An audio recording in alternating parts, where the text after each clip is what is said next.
本君可助你回到过去，在那个人死之前，改变他的轨迹。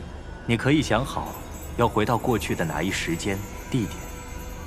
本君以轮回镜送你回去。若万仙阵没有破，便也不必重建，最终他便不会死。我要回到万仙阵破开之前，阻止何仙王。雪晨，师兄，雪晨，谢晨，雪晨，师兄，谢晨，谢晨，谢晨，谢晨。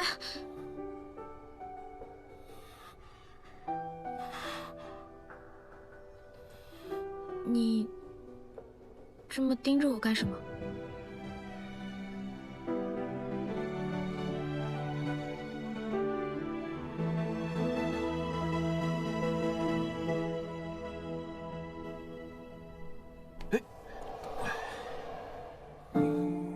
小玲，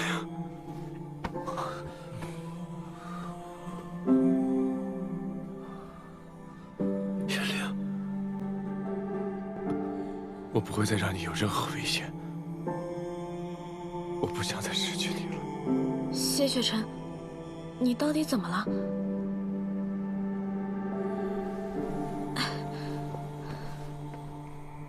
究竟发生什么事啊？何仙我就是九仙阁阁主，他要去暗域破开万仙阵。什么？你如何得知？来不及解释了，我必须马上传送过去。我倒真有些盼着他能成功，那样便能证明他就是我要等的人了吧。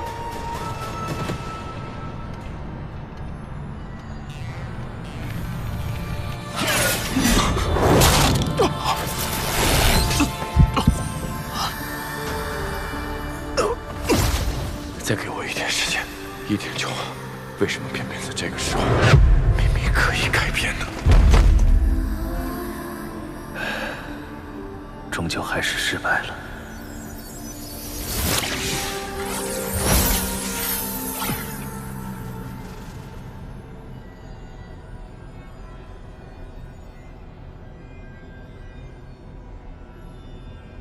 我成功了吗？很可惜，现实没有改变，你爱的人也并没有复生。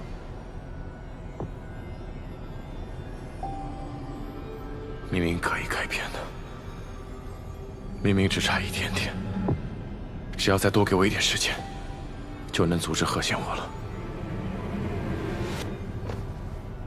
你既答应助我回到过去，改变他的命运，为何偏偏在关键时刻，突然将我拉回现实？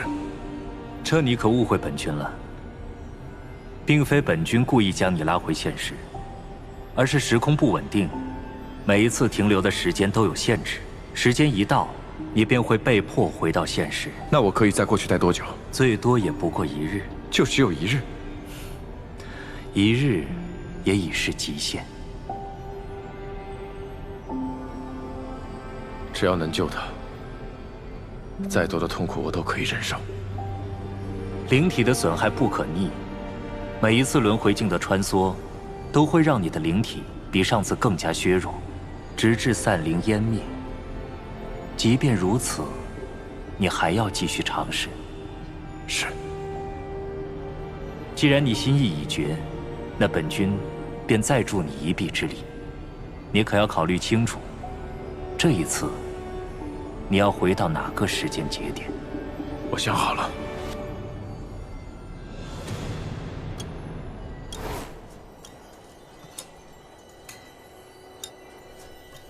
只有1晚，必须用这1晚的时间带灵儿离开暗域。只要她不再是暗域圣女，就可以安稳的活着，不必再卷入后来发生的那些事了。此时的我人在问血崖闭关，不能让人看到我下山。幸好从灵儿那儿学到了遮永然的制法，能够掩盖容貌。怎么会有人在自己家门口设这样的陷阱啊？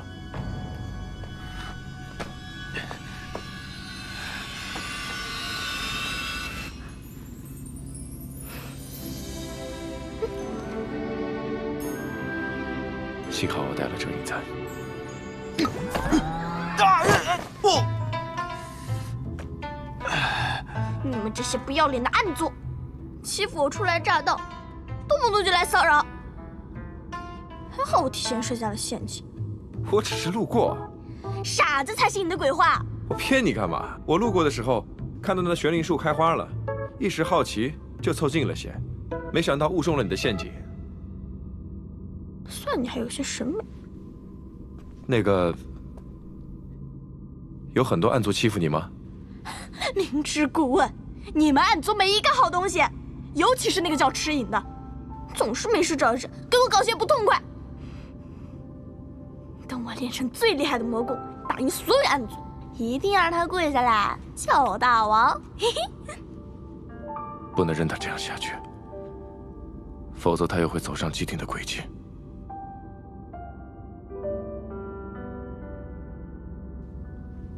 喂，想不想学习厉害的功法？我教你啊。就你，连我的陷阱都能中，还想教我呀？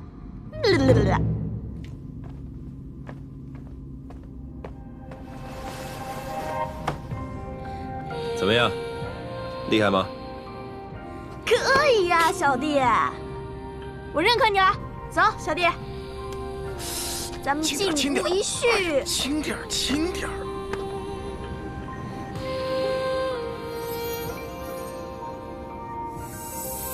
哎呀，轻点，轻点。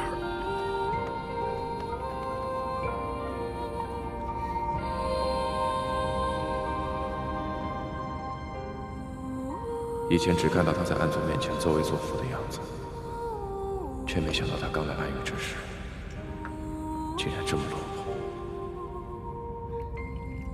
他曾说，他小时候脸上有妖纹，倒是没看出来。来，小弟，喝茶。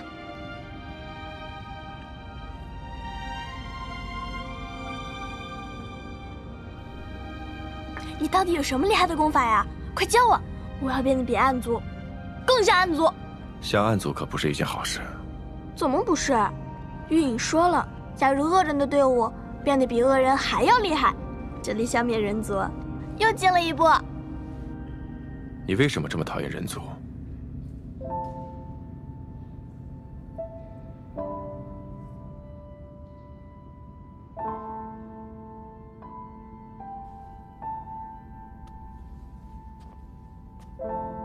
不要被仇恨蒙蔽，更不要自暴自弃。你知道吗？这个世界上虽然坏人很多，但也有像大哥哥那样的好人。若他还在的话，他一定希望你像普通人一样，简单快乐的活着。你怎么会知道大哥哥的事？不许再有那些歪门邪道的功夫夺我的心了！我只是不希望你勉强自己，变成另外一个人。我才没有勉强自己，我就是想像暗族一样强大。不，我要比所有的暗族都还要强大。倒是你，作为一个汉族，也太不像暗族了。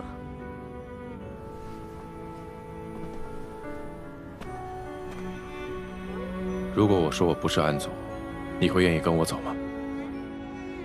我会带你去一个没有纷争、没有痛苦的地方，让你安宁地度过一生。不，我要为大哥哥报仇，留在暗域，才能变强。大哥哥对你来说这么重要吗？哪怕会被暗族欺负，会活在痛苦恐惧之中，甚至会丢掉性命，你也要留在暗域。对我来说，大哥哥是最重要的人。为了大哥哥，我什么苦都能吃，什么事都愿意做。时间到了。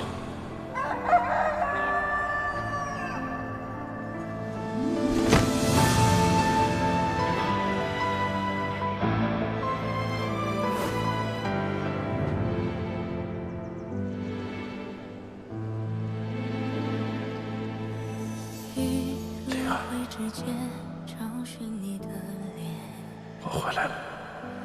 若心中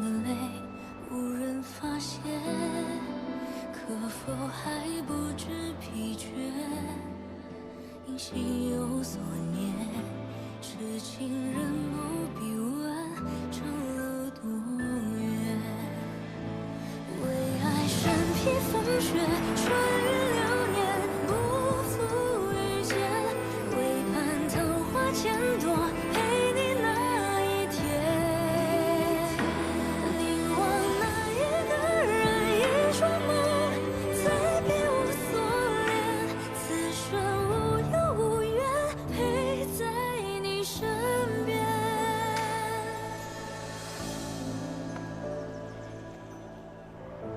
灵儿，你终于醒了。还能见到你，真好。灵儿，这一次，我们再也不分开。好。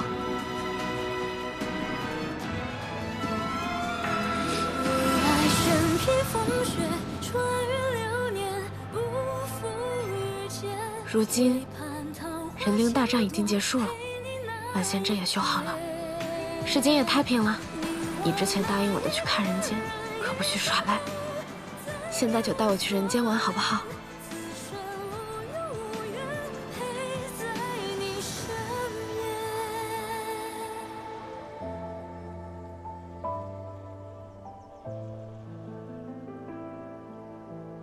好。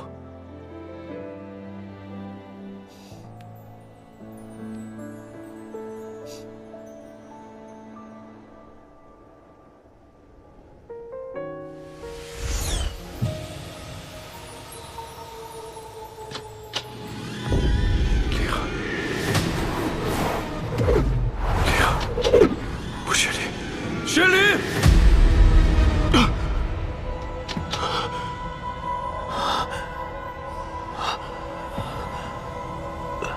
你醒了。你现在很虚弱，我要逞强。他怎么样了？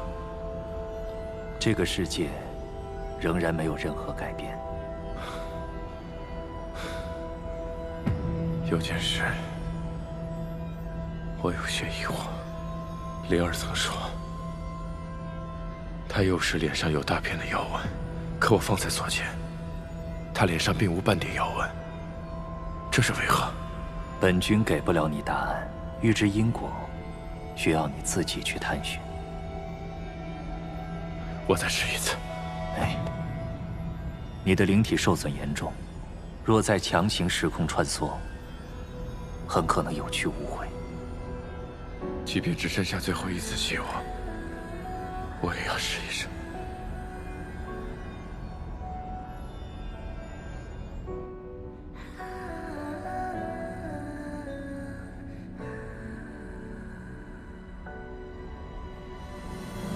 他还在等着我。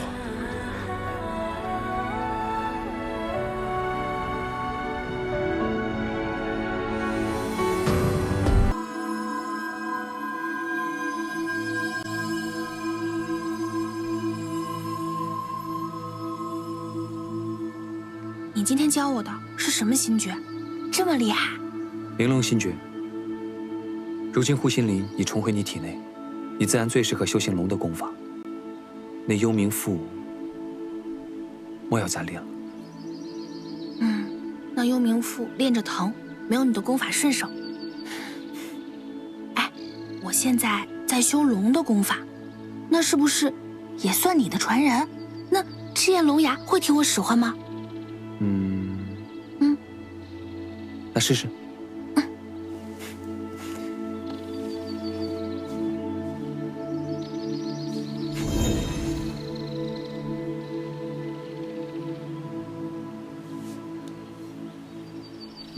试试。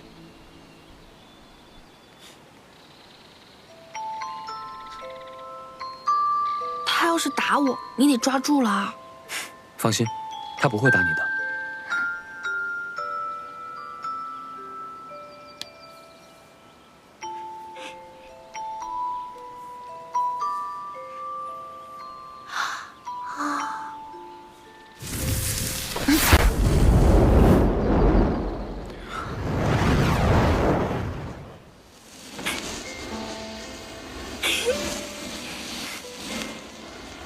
剑刃如雪，剑势如风，这当真是一把好剑呐！你要是用着顺手，拿着用便是。我就是图个新鲜，还是你用着好。我呢，路边的树枝、河边的石头都能捡来当武器。这怎么回事？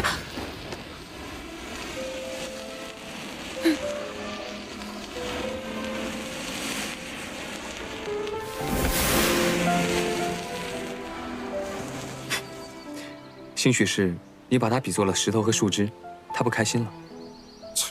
他怎么这么小气啊？哦，对了，幻命咒还在我体内吗？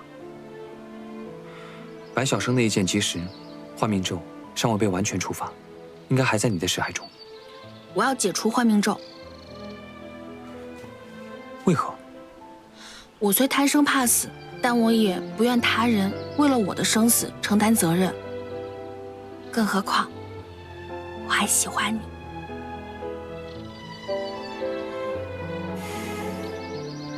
幻命咒一旦被种下，便再无解法。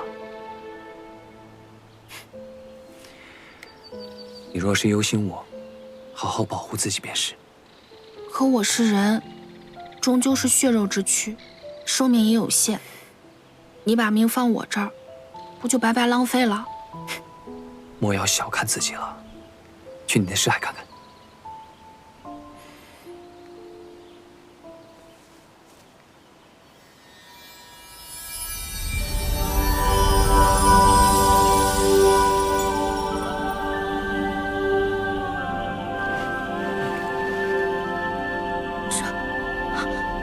这是我的识海。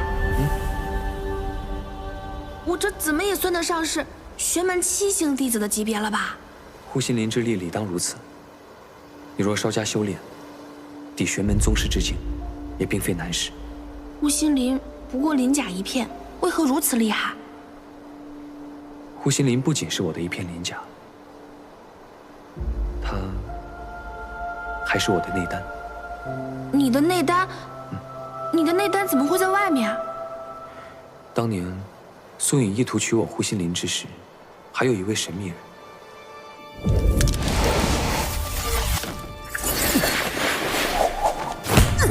妖龙已重伤，快后林取丹！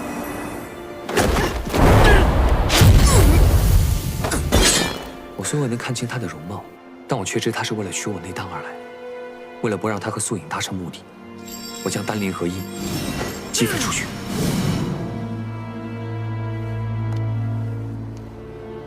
所以这样一来，两边都得不到他们想要的东西，反而会反目成仇。妙啊！等等，所以你的内丹在我体内，和护心灵融为了一体，再加上幻命咒，那这样一来，你的内丹岂不是也拿不回去了？内丹修行1000年，还会有的。1000年呢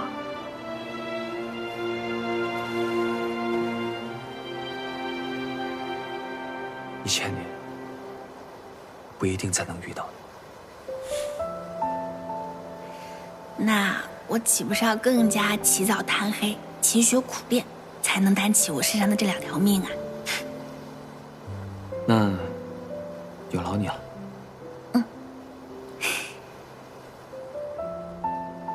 我还有一个问题，既然我的识海本可以如此广阔，那之前在我体内封印护心灵的玄门宗师，到底是谁？或许是你的师傅，凌霄真人。我之前也想过可能是他，但他为什么这么做啊？或许是他担心你太年幼，未免你遭人觊觎，才隐藏你护心灵的力量。没想到你还会帮他说话。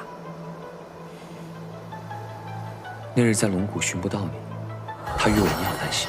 燕回呢？你知道他出事了？难道护心灵的封印？你偷了他的灵？若真如此，那他赶我下山，莫不是另有隐情？他现在在哪儿？那日之后，再未听闻他的消息。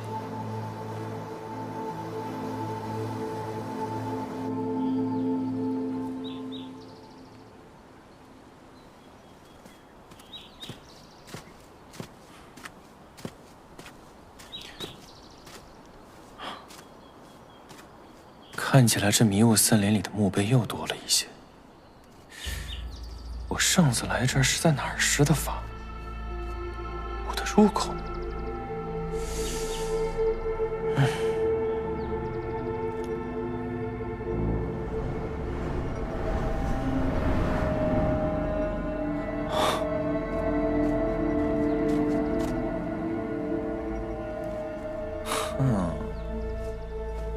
找到你了。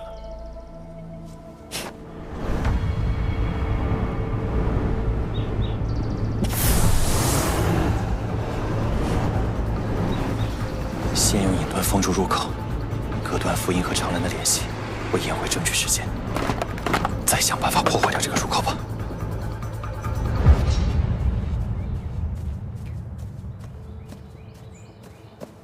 国主，昨日我离开银月崖，在黑河园外收到一些花报消息，但是贤哥，先别自乱阵脚。好，大国主，贤哥，你们怎么来了？贤哥，我有一事想问你。你说，您可知凌霄这人的下落？最后一次有他的消息，是在迷雾森林附近。迷雾森林？对，那是很久以前了。可否让凤千硕再用话尾打听一下？我正欲跟国主禀报此事，千硕已经很久没有回我消息了，怕是被长兰发现了。那不得赶紧回去？确实不宜再等。对，我们现在立刻出发。好。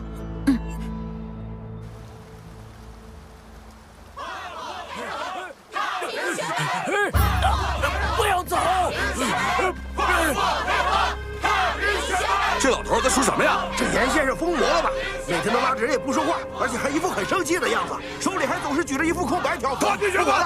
快去黑河园！现在去查吧！快！不要走啊！严先生，多少天了？你明明知道没用的。是啊，他们中了长兰的瞳术，没人听得到你说话。哎呀，早知道，他说的是那般意思，早知道他要如此害我。从今以后，我不允许你再说话，这个就是我刚定的规矩。现如今，也就只有我跟竹离没有中长兰的瞳术，至于其他人，你就别再白费功夫了。哎呀，即便没人愿意相信，没人愿意再听。老夫我还要继续说下去啊！若是连最后一个人都沉默了，那谎言它就取代了事实，我便是死，我也无法面对我辈祖先呐！严先生，你的话，我信。你信？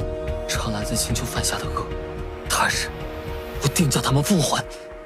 终于有点要继承王位的样子了。哎呀，哎，好了，快扶起来，快点走吧。哦，快走。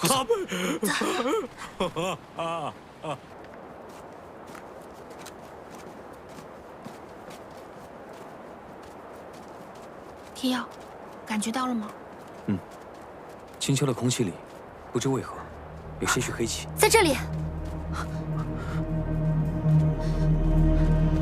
怎么了？你们看，这里有花报记号。国主，我先行查探一番，若有消息，再用九瑶琴弦联系你们。一切小心行事。走了。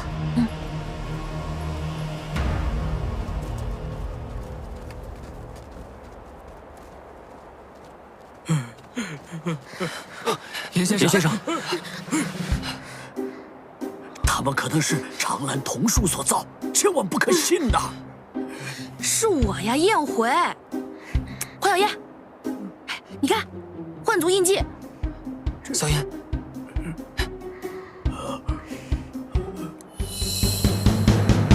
幻族印记，真的是你！严先生，是我们。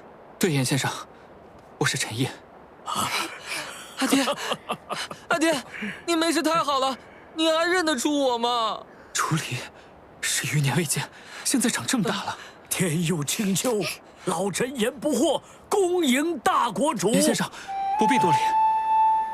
老臣有罪啊！老夫识人不清，为长兰所利用，助纣为虐，还诬陷了龙主和燕姑娘，差点酿成大错。不求二位宽恕老夫，只求龙主怜悯青丘子民无辜，不要灌罪。不必如此，不是你的错。是啊是啊，不怪你。要说过错，这一切都是长兰的过错。对，把他放出地牢，果然不该，不该呀！这，你们青丘的规矩，从根上就错了。对，这其实一直都是我们青丘的错。你这个戒指，你是新任的幻皇？我叫幻小烟，青丘长兰是我的灭族仇人，我是来找他报仇的。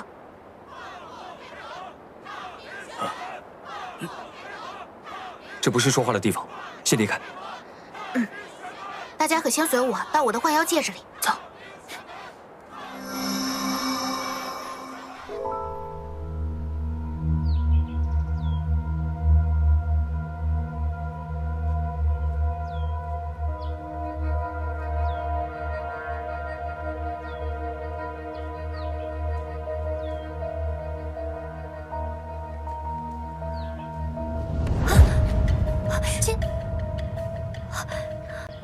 这段时间你去哪儿了？上次通话过后，我就再也没有收到过你的消息。你没事吧？我没事，只不过花围在混乱中被损坏了，我一时难以联系上你。你没事就好。我们已经带大国主回来了，宴会生死之事也已经解决了。但我这边的情况就没这么乐观了。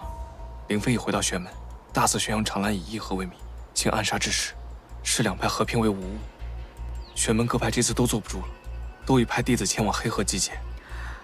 那正中长兰下怀。待双方大军抵达黑河两畔，炫耀大战，便一触即发。这如此说来，长兰蓄意挑起战争，竟是为了释放这黑气之主啊！那他灭我全族，也是为了帮那个福音？不错，白晓生已经前去切断他们的联系。我们需尽快赶回青丘王宫，阻止长兰。可如今大军已前往黑河。大国主，贤哥，可有凤千说的消息？难得啊，你还关心我的安危啊？玄门情况如何？玄门已联合各门派齐聚黑河。唉，终是难免一战嘛。贤哥请命前往黑河止战。你一人之去，如何抵挡千军万马？放心吧，我们已经商量出对策。我和千硕会将黑河两畔的干红竹林烧毁，借此来拖延开战时日。去吧。是。这一下我们便有时间杀回王宫了。但现在的青丘子民皆中统术，长兰借助福音之力催动此术，时间越久，青丘子民就会越发危险。我来想办法，试着冲破他的统术。一是为了解救青丘的子民，二为了做儿。我会在这里拖延时间，吸引他的注意，以此牵制他。国主，这长兰为了今天此局，定是布局了很多年呐。这么多人被统术控制，你若是在这朝夕之间破除，不要再说了，要做的事情还得做。拜托了，大国主。我是青丘的国主，更是长兰的长兄，再情再理，也都应该是我去做。阿爹，我愿在此为阿爹护法。老夫也要在此为国主护法。起身。王宫之中，长兰定不会坐以待毙，或早已布下天罗地网。我们需尽快想出办法。你们不在的这段时间里，我躲回戒指里仔细观察过了，我发现长兰的统术与我幻族幻术乃同宗同源。我想，定是他当年夺取了幻族力量，才修的此术。既然是幻族力量，那我这幻王世世代代传承下来的幻妖戒指，便能治他。只要将这幻族王戒戴在他的手上，我便可以催动幻族力量，将他的瞳术力量尽数剥夺。可是他这么狡猾，怎么会乖乖的任由你们把戒指戴在他手上？要我说，就以其人之道，还治其人之身。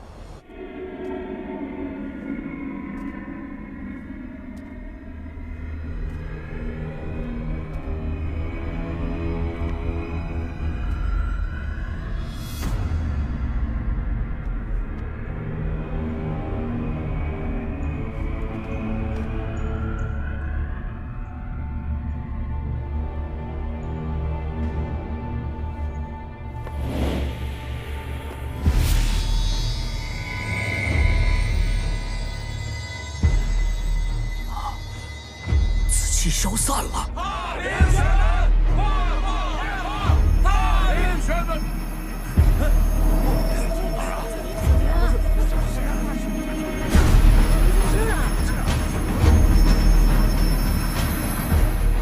国主之术果然有效啊，能够驱逐他们身上的瞳术。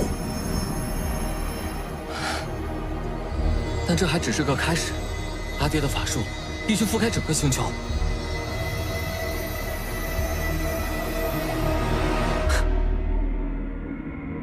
你回来的正是时候，在这偌大的星球里面，只容得下我们其中一个。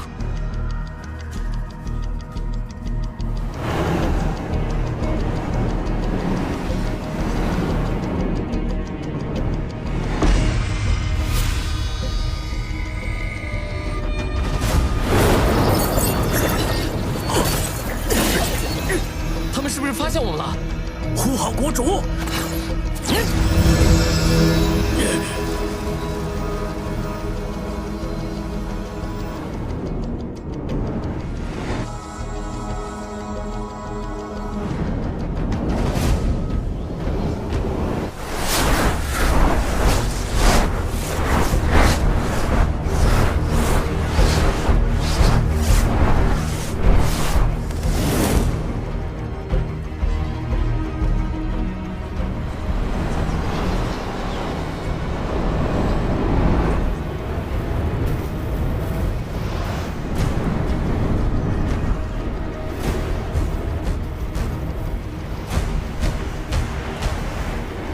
没想到，我也有跟你刀剑相向的一天。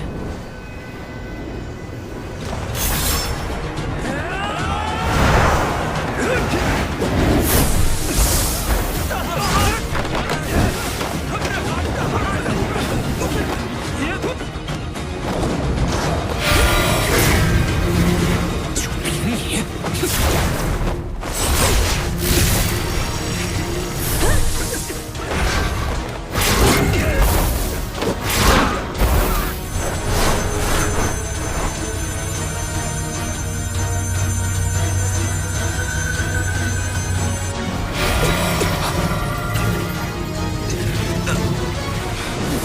就凭我！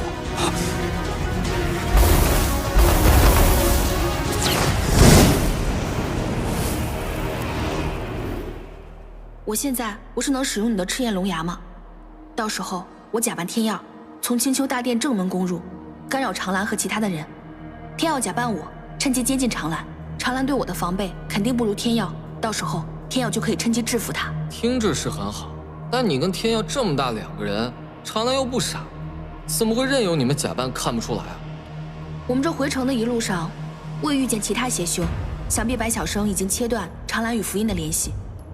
长兰并不知道护心灵已经回到了我的身上，光凭气息，他无法分辨我们二人。再说了，我们这儿不是还有其他可以使用幻术的人吗？我可以躲在幻妖戒指当中，用幻术遮掩你们的容貌。没错，到时候我假扮天耀干扰长兰，天耀带上无心木，趁机接近长兰。另有国主在此干扰长兰的瞳术，三管齐下，让他分神。待天耀接近长兰，制服长兰的瞬间，幻小烟，你趁机给长兰戴上戒指，启动幻术，七彩幻境无极无边夺！将他的瞳术尽数破除。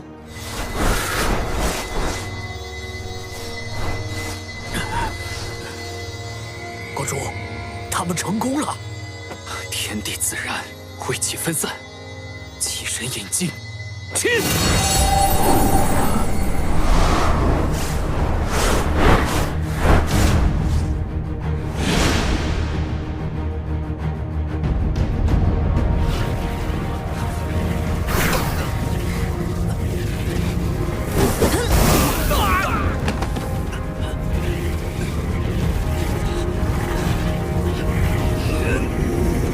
他想断臂求生。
长兰，结束了。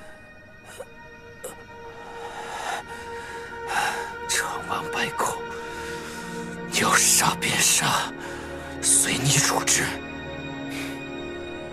处置你，不是我的事。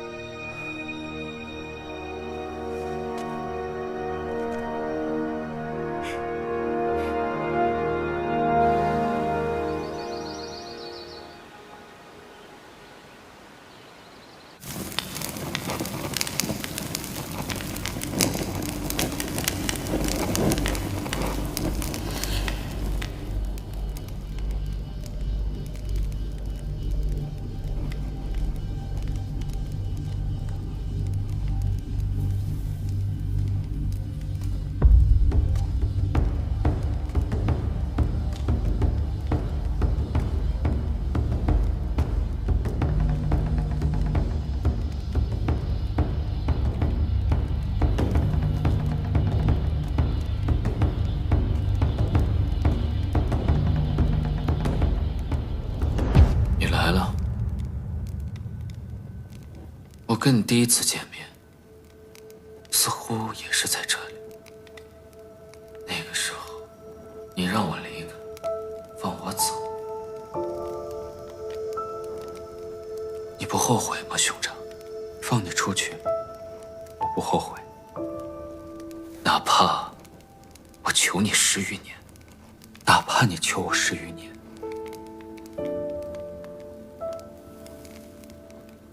若我再有一次机会，我绝对不会让你离开青丘，也不会让你被福音所利用。利用？不，我跟福音各取所需而已。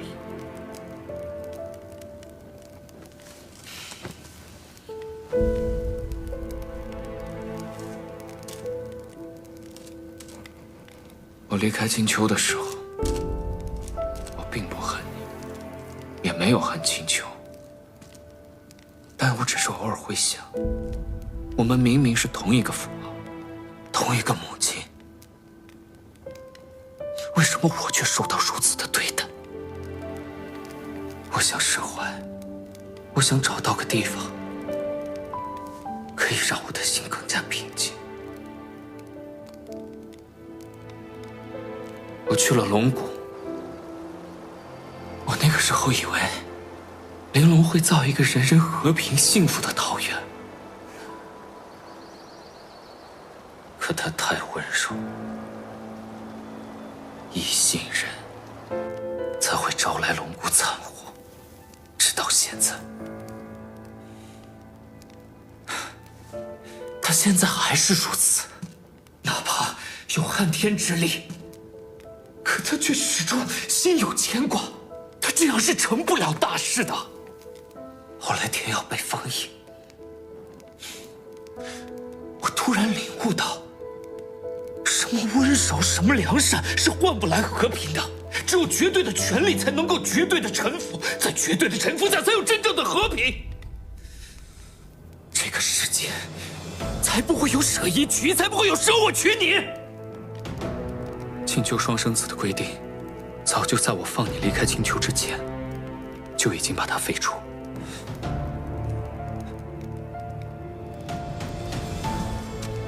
那现在这里是什么地方？是王宫？是你一出生就唾手可得的王宫？不是，这里是地牢，是我从小长大的地方。这里的每一条缝隙，我全都用我的手指去摸过。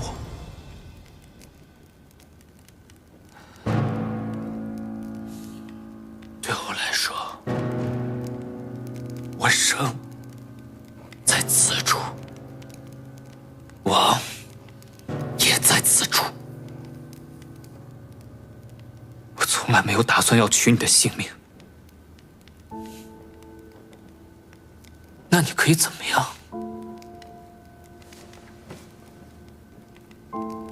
从这里放我出去，还是永生永世囚禁我于此？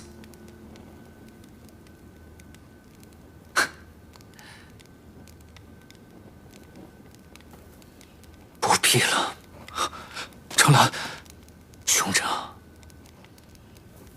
没事的，我们终会在另外一个世界再次相遇。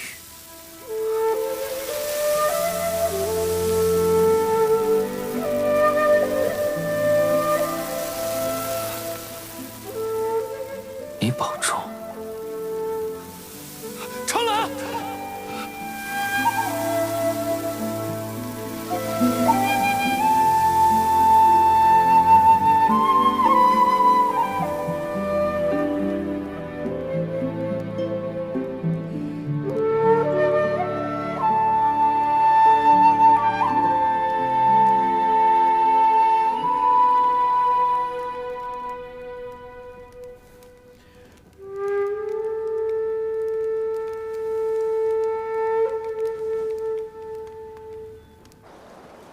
国主呢？我阿爹去地牢找长兰去了。我本来想跟去，但我阿爹不让。我阿爹为了拯救青丘子民，破除长兰瞳术，一生的修为都耗尽了。万一长兰她做什么？放心吧，不会的。长兰的所有力量都已经被我幻妖戒指收回来了，她呀，现在做不了什么了。唉，我幻妖一族的力量，今天我全都收回来了。我失去的族人，你们终于可以安息了。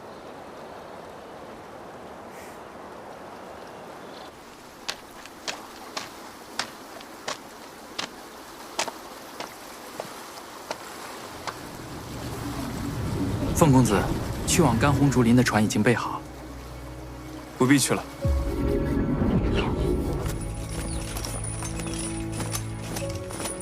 国主令。啊，九瑶琴弦是国主义女。青丘军队全部停止前行，原地扎寨，不得违令。是。青丘总算是平息了，希望玄门那边也能如此。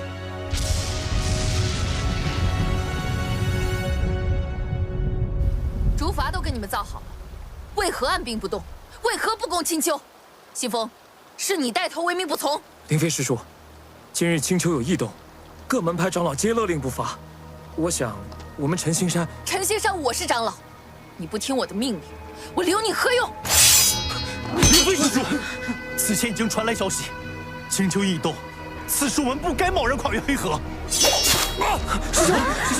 兄，长老为何无故杀我师兄？你还知道我是长老？所有人，统统给我过河！我看谁敢跨越黑河！跨越黑河一事，事关重大，其他玄门长老见青丘异动，纷纷退兵求和，极不愿再挑起两件战事。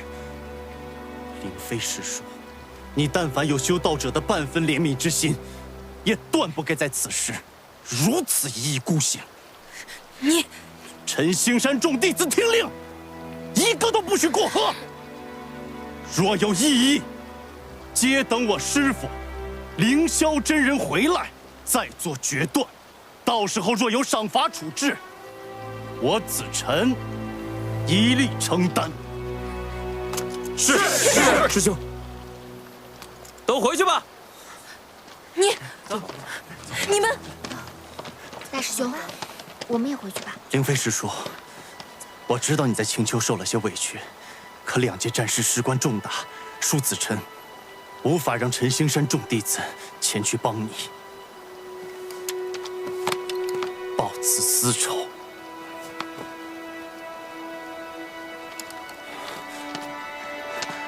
大师兄，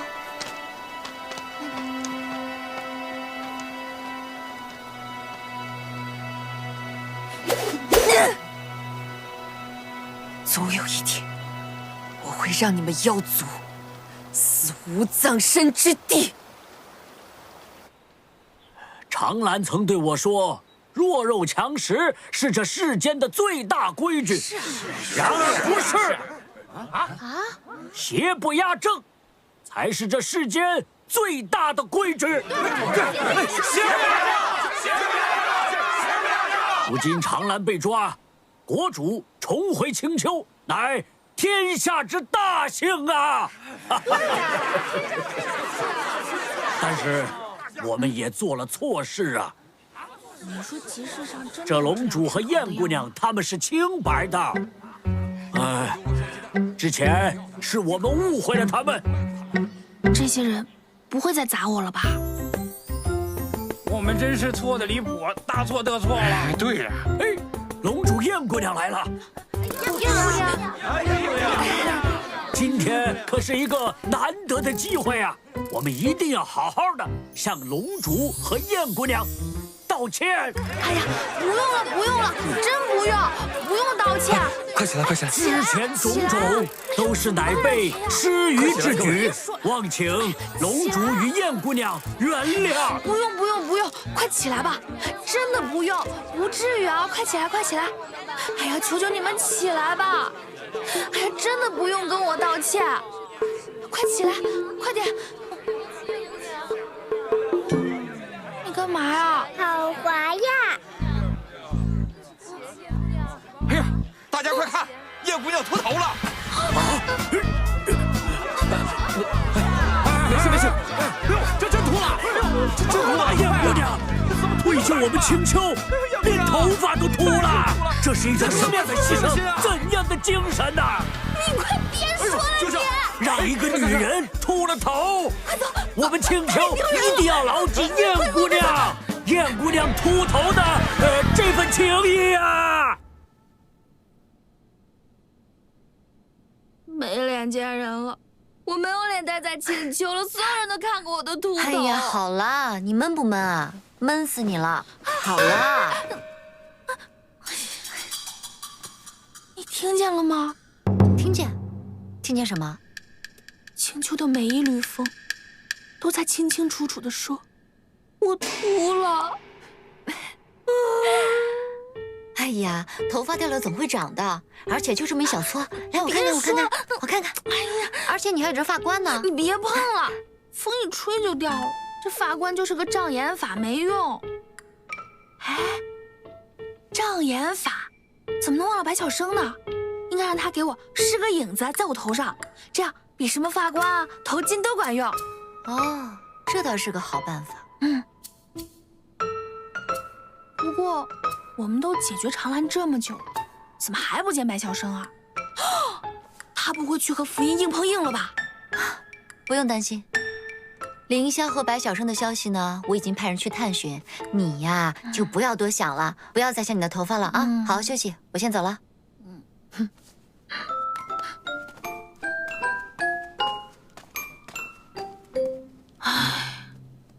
怎么办啊？燕姑娘，啊，仆方医师，我没有生病啊，这给我配的什么药啊？不是药，是补品。补品？这里面啊有黑芝麻、何首乌、芡实、莲须，最是滋养头发的。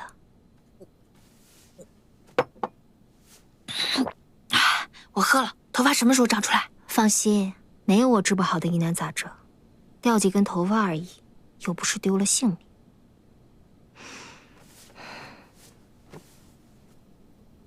仆房一事，可是又想起了长兰。这些年，跟在长兰身边，时间最长的就是我了。我没发现他是童术师，也没发现他竟然做了那么多事，害了那么多人。幸好，一切还没有到最坏的结果。陈毅大国主也活着回来了，青丘和玄门也没有打起来。我和天耀也因为此事破镜重圆。这是现在最好的事情了。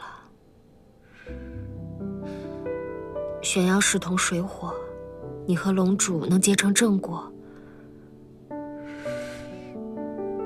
真是令人羡慕。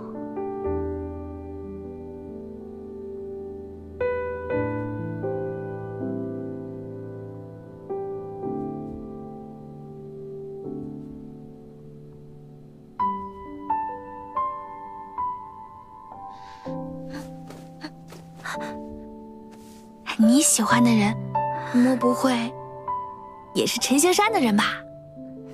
你胡说什么？我没有喜欢的人。子晨、子莲、子枫，你不要逼我，我可以把陈仙山所有男弟子的名字都说个遍。好，我告诉你，是你们陈星山的人，他叫西风。我知道，药师家的小师弟。是的。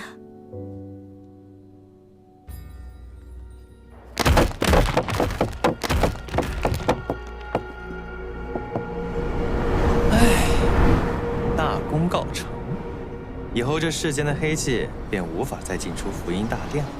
失去这力量的来源，什么黑气之主，哼，便是个笼中鸟而已。哎，好久没见燕回了，该去找找他了。